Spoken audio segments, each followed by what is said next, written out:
Okay, I am back. Come on back in the room. Come on back in the room. Because my child was not going to stop calling me until I answered the phone. So, come on in the room. And let's finish our conversation about not making any more excuses. Let's finish our conversation about not making any more excuses. I should have done this live on my other phone and then I would not be interrupted.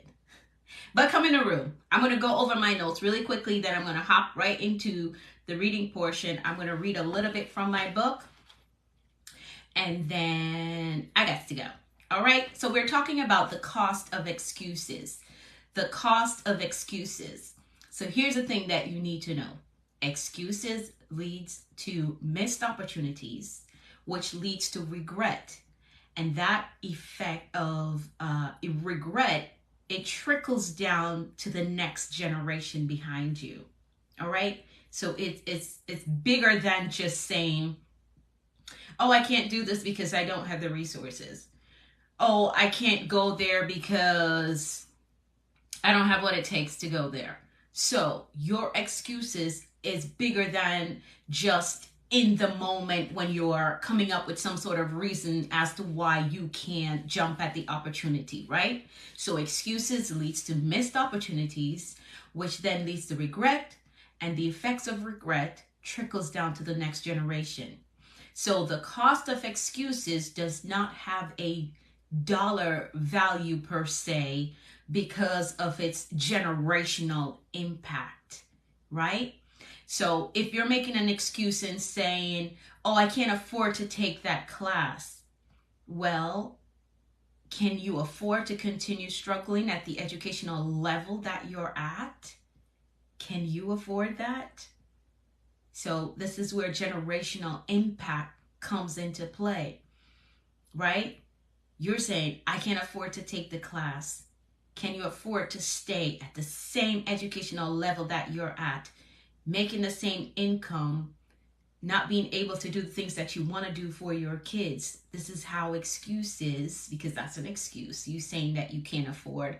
Because I know if it's something that you really want to do, a pair of shoes that you really want to buy, you're going to find the money some way, somehow. If it's a pocketbook that you really want to buy, you're going to find the money some way, somehow. So making excuses leads to missed opportunities. Missed opportunity leads to regret. And then that becomes a cycle, a negative cycle in one's life, and it impacts the next generation.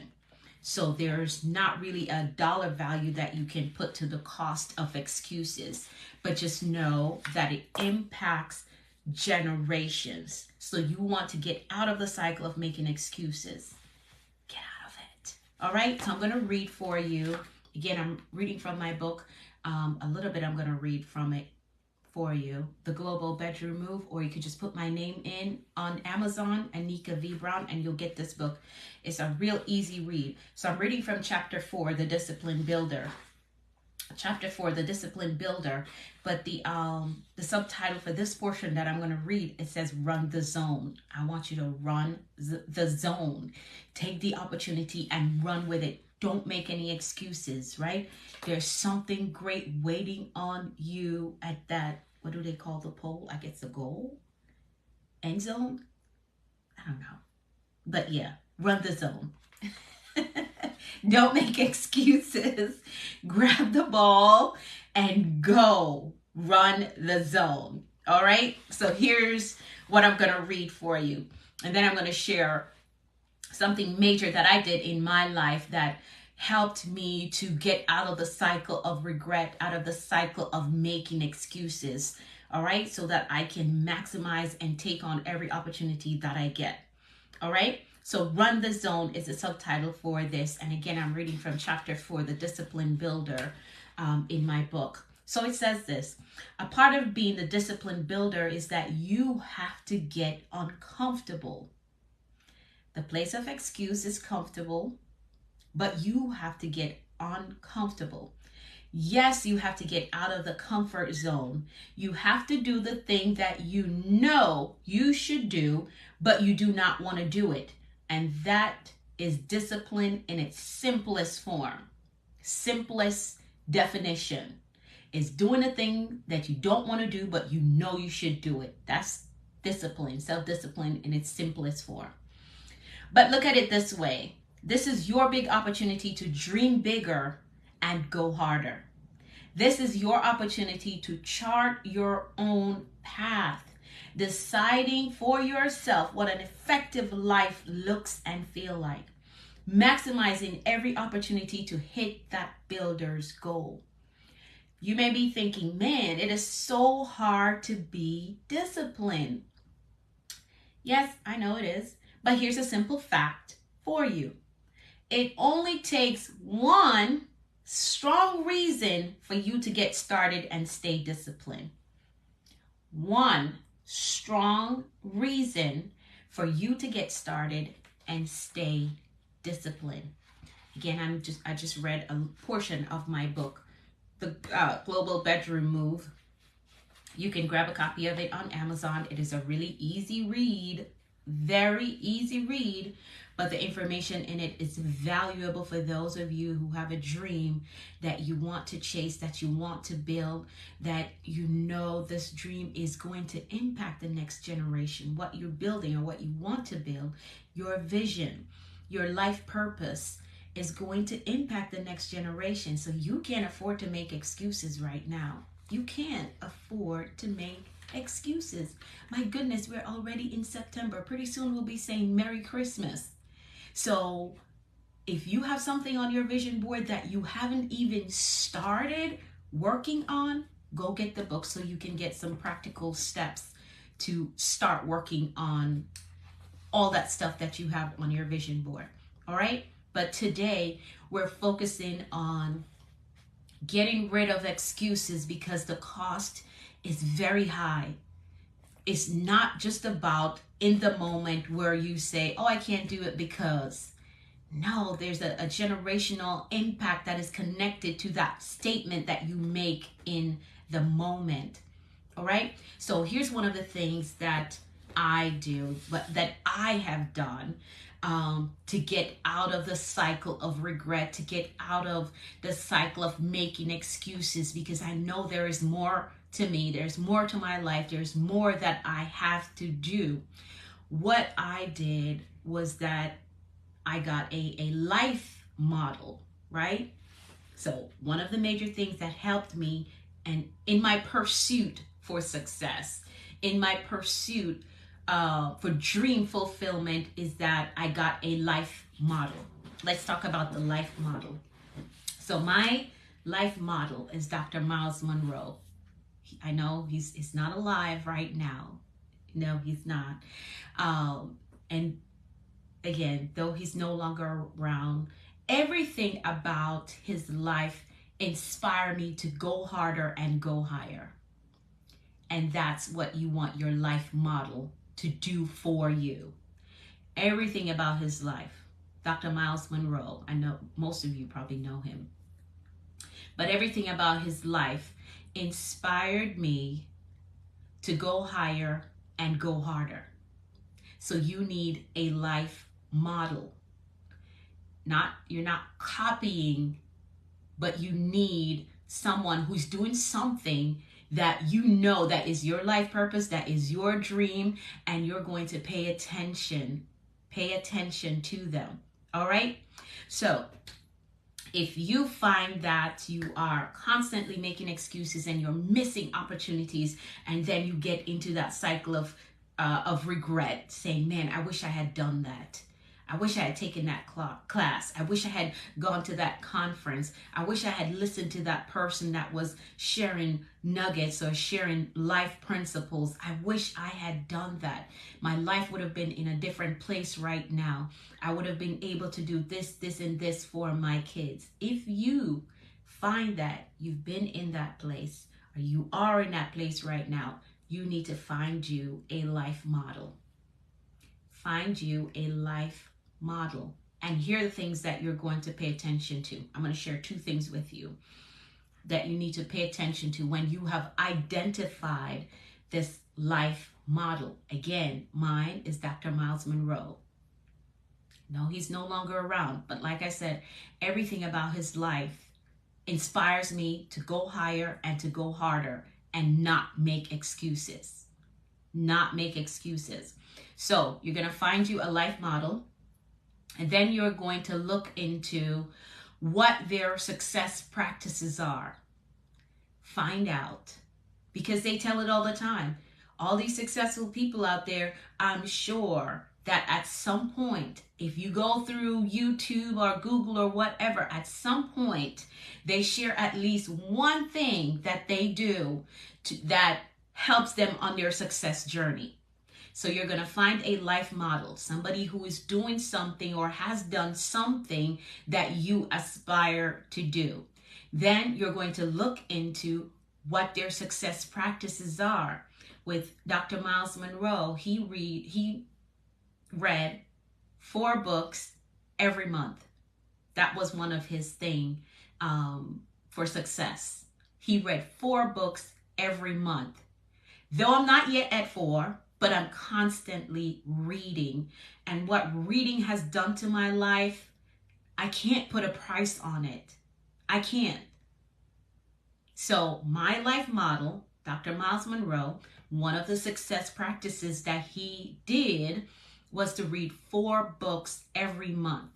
Again, I'm not yet at 4 books every month, but I'm constantly reading. Right now, this is my current read, and I have 2 more that's on the way. They should be delivered tomorrow, but this book is so good. Like, I'm almost done reading it, but once I'm done, I'm going back to page 1 because it's so good. I mean, even if you're not in business, you should read this book, Psychology of Selling by Brian Tracy. I love Brian Tracy. I do. I love his audiobooks. I love his seminars, his audio seminars. You should look him up. So this is my current read. But yeah, find you a life model. Somebody who has done or is doing something that you aspire to do. And then you're going to find out what are their success practices. Again, my life model, Dr. Myles Munroe, one of his success practices is that he read 4 books every month. Though I am not at 4 books, I read constantly, and that has made a major difference in my life. Information is synonymous with light, right? So the more information you have is the more light that's within you. If you're in darkness, that means you don't know a lot, right? So I read all the time, and information is very important. All right. Here's the second thing. What's their life values and their perspective on success? These are things that you need to find out. It's a starting point for you. Hey, Anthony, thank you so much for hopping on. So what's their life value? What are their life values and their perspective on success? And one of the things that makes Dr. Munroe relatable to me is that he's from a 3rd world country like myself, but he did not let that limit him or stop him from making global impact. So you can see, right? Like, yeah, he's from a 3rd world country like myself. So it's good that you pick somebody who maybe started out from the base where you're at. Dr. Myles Munroe, he's from a 3rd world country. I'm from a 3rd world country. But I can't let that be an excuse that holds me back. Like, I could have left Jamaica, moved to America, and then started making the excuse that, oh, I'm from a third world country, so maybe there is no success for me here. So I'm not going to take that opportunity. I'm not going to take that shot. I'm not going to run this zone because I'm from a third world country. I could have done that. I could have made that excuse. But then guess what? That would have affected my kids. That would have affected my family. It would affect generations to come. Can you see how, I hope you're seeing how excuses affects generation. I hope you're seeing that. So again, it's not just a in the moment saying, oh, I can't do it because of this. I can't do it because of that. You have to picture the big picture here and see how just saying that in the moment and following through by not doing it impacts a generation. How did this come about? This morning, I've been running errands. I had to get some legal documents done for my business. And I was there and the guy was talking to me, and the thing that I went in for, he said, oh, we don't do this here, but based on what you're explaining to me, I think this would work for you, right? It gave me another option. And I was there thinking to myself, and I was like, maybe I need to go somewhere else. But this guy, he was really honest. He was really good. I said, you know what? I'm going to go ahead and take the option that he gave me, because if I make an excuse right now and I walk out and not get this legal document done, I may never get it done because I made an excuse in the moment, and that would affect me, affect my children, because if it's going to cost me, it's going to cost my kids. So I hope you see that making excuses is not just about in the moment, oh, I can't do it because of this. It's about who it's going to affect, which is more than likely the next generation or the person that is depending on you. All right? All right. I hope this is making sense to you all. So excuses cost a lot, and it affects generations. So the 3 things that I want you to take away from this live stream, if you didn't hear anything else I said, here's what I want you to remember. Find you a life model. Look into what their success practices are. Master those things, because if you do what successful people do, you are going to be successful. There is no doubt about it. If you do what successful people do, you're going to be successful. All right? So find you a life model. Then you are going to find out or look into what their success practices are. You're going to find out what their life values are and what their perspective is on success, right? And one of the key things that I did was to find someone who sort of had the same background as I did, like the same starting point. Dr. Monroe's from a third world country. I'm from a third world country. That excuse did not stop him from making global impact.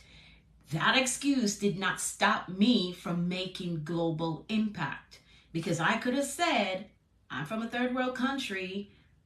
Success may not be for me in America, but no, I seen somebody do it.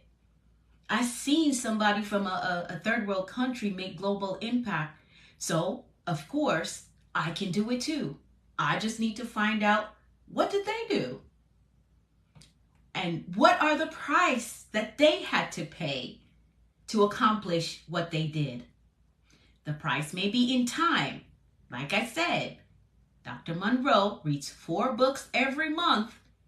Well, he read. He's not alive anymore. He read 4 books every month.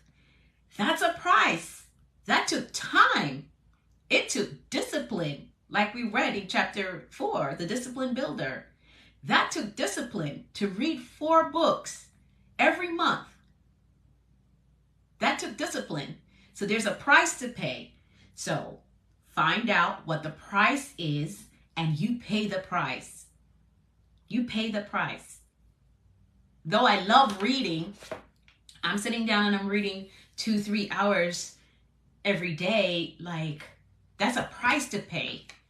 but the value or what I can reap on the other end of it is so worth the sacrifice. It is worth the upfront price that you have to pay. All right? So again, your 3 things: find you a life model, and do that by finding somebody who sort of started out the way you did, right? Maybe you don't have a college degree. There are a lot of major successful people who don't have a college degree, but they were disciplined, they had a vision, they went after it with everything that they got. So if you find that I don't have the education that is required, find somebody who's successful who did not go to college, and you find out what are their success practices, because college wasn't it, and you model that and work it all the way through. I promise you, if you want to be successful, do these things. Start here. Start with these 3 things. Find you a life model. Find out their success practices. Find out their values. And make sure it is someone that is in a starting point like where you are. Somebody who was in a starting point like where you are right now. All right? I think that's it, because I have some schoolwork that I need to do. But remember that the cost of excuse is way more than just making the excuse in the moment. It impacts generation. So get out of the cycle of regret. And you're in that cycle of regret because you've been making excuses and you've been missing opportunities. So get out of the cycle of regret by running the zone. Run the zone. Take the opportunity. Don't make any excuses. And you will get to go. I promise you, you will. I've done it and I've seen the result of it. So I'm telling you that it works. It works. It does. All right? I got to go. I love you all with the love of the Lord. I'll talk to you soon.